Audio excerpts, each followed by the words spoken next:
Okay, back for part two. Okay, like I said, this story came out in like 1982, so uh, the whole approach to comic book storytelling and things like that was very different. Now I enjoy it, but then again, I was a big fan of the Teen Titans back in the day.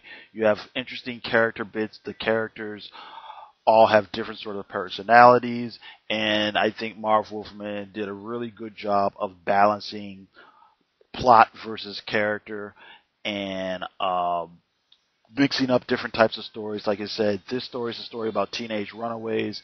The previous story was a big, giant outer space epic with explosions and creatures and things like that. But back to this story, um, if there's a thing that suffers, that the story suffers from, like I said, it's 80s comic book storytelling where people engage in this sort of exposition for the sake of exposition, where you literally have characters saying things like, well, as you know, my hydraulic legs, blah, blah, blah, or as you know, Raven's empathy powers let her absorb people's pains and yakety schmackety. And just sort of things where people are explaining things to other people that they already know. Of course, if I know this and you know this, then why are you saying it out loud? Because we have to explain it for the reader. But having said that, it was a very easy and simple way to explain things for the reader. Usually if you picked up a random issue of any of these comics, you were pretty much able to figure out what was going on. You're not like lost in the story. You don't get what's going on the way you do with a lot of comics that come out now. Another thing is, um, looking back, this story is actually really, really, really hokey. But the parts of it that are hokey are not the social commentary parts. I actually think the whole thing of what happens to young people, why young people run away, what happens to them when they run away, and why, or not why, but how they can go out and get help if needed. That part actually holds up. The part that's kind of hokey is the whole catch the bad guys, catch the mob part. Okay, you've got, Adrian Chase, hard-boiled district attorney, right? And for whatever reason, he and his office, they know everything that's going on with the mob. They know that the mob's shipment in Turkey got snatched, and now they're getting shipments from Europe. They know what the mob's plan is. They know everything about the mob except for this one crucial piece of information. And then the teenage boy who's just been in town for a couple weeks somehow knows this one crucial piece of information. Another thing is asking the Teen Titans for help. And I understand why you might ask Robin for help, because Robin's worked for Batman and Batman's able to get information that, the cops don't know how to get, or asking Cyborg, Vic Stone, for help because, Cyborg's been on the streets, he's been in gangs, he's got all these kind of connections here and there. But, really, what does somebody like Starfire or Raven know about the mob or catching drug dealers that the district attorney doesn't know? The only part that actually does make, well, I don't even say it makes sense, but the only reason they give is a point where he goes, my hands are tied by so many laws, but you guys can go out and just bust some heads. Now, of course, Dick Grayson Robin says, well, yeah, we don't really work that way, but, we'll help.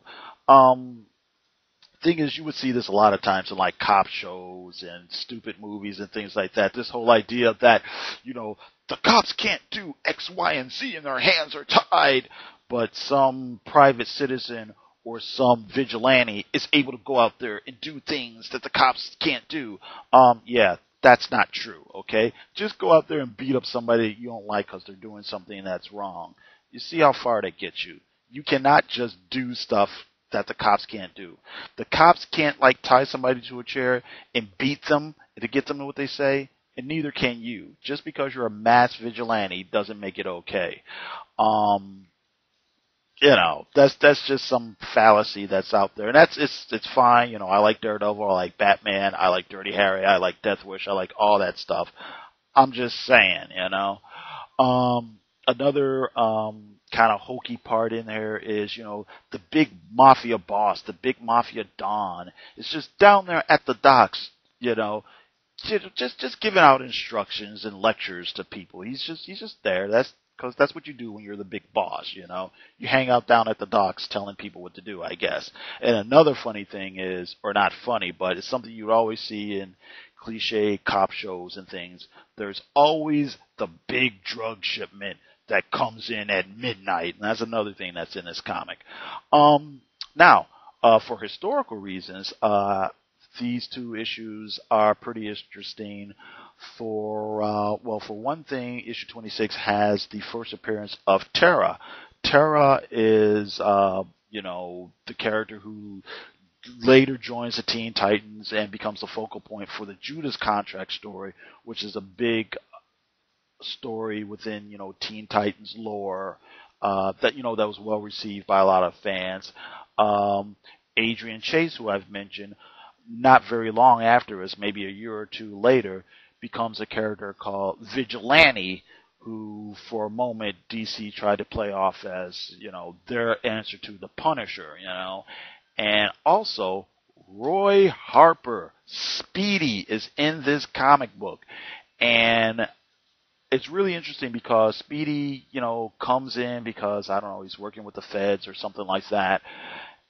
And it's really interesting to me because there's really no mention of Speedy's past as a drug abuser, even though this particular story is about runaways and drug abuse and drug dealing and so on and so forth.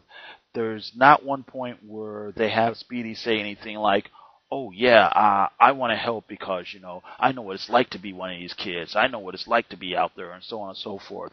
I think they could have just thrown that out there as just a one-off line or whatever, but they don't. But the thing they do put in here, they do have Speedy use a boxing glove arrow on somebody. Yes, indeed. But anyway, so I would say check these comics out. I know they're reprinted in, I think it's either number 3 or number 4, and I think it's number 4 of the Teen Titans Archives that DC put out, that reprints, the early issues of the Wolfman Perez run.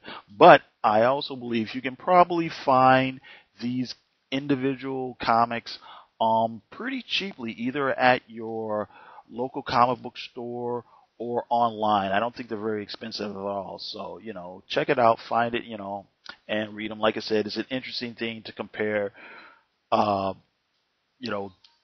type of storytelling then to what's going on now. I believe, and somebody correct me if I'm wrong, but I'm pretty sure that, back in the day, somebody from either the health department or somebody who was somehow connected to the Reagan administration's Just Say No program got a hold of these comics or read them or heard about them or something like that, and actually hired Marv Wolfman to write a special, public service announcement comic book starring the Teen Titans, Just Say No anti-drug type thing. I don't own it and I haven't read it or whatever, but I know it exists, and I actually know some people say it's kind of cheesy. But anyway, thanks for listening. Tell me what you think. Leave a comment. Tell me your opinions about this comic if you've read it. If you've got any other opinions about the new Teen Titans or the modern young adult Titans or whatever, let me know. All right. Thanks a lot, and you have a great one.